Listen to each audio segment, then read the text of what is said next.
Hello, so what's up? Nako karon sa school kay mag-makeup ko karon sa akong pag-umangkot kay na sila school event. Mag-start lang event ani is 1 PM.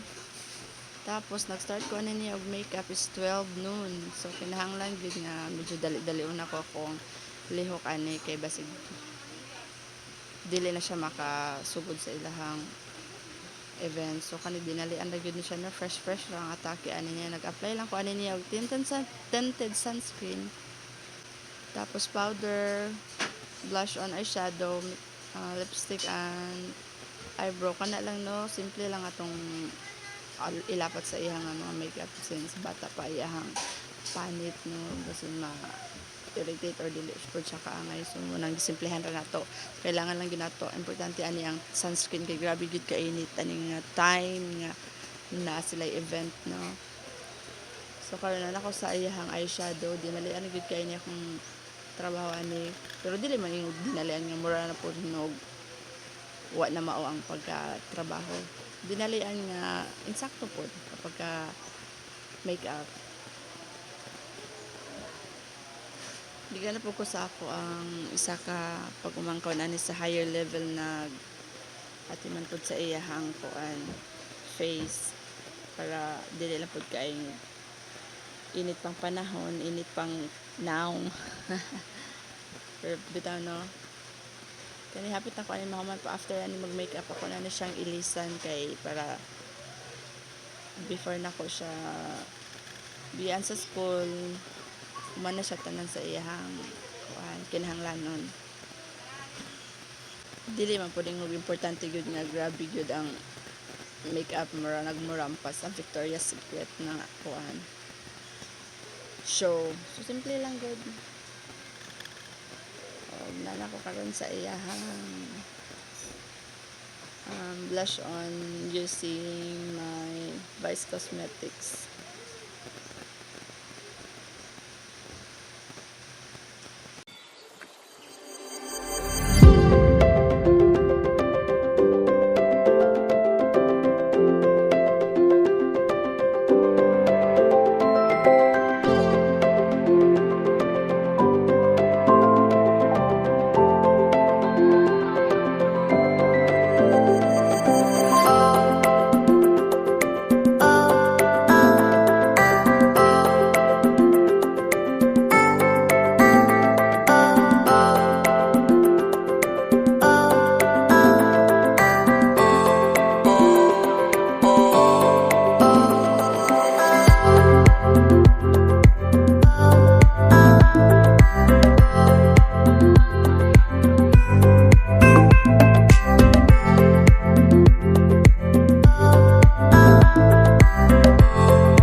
Hapit na mi ani karon mahuman no. So feeling na ko ano nga paghuman ako aning makeup matulog na gyud ni siya. Kay murag katubo na gyud siya. So here's the final look. Tada! That's it guys. Bye. Thank you.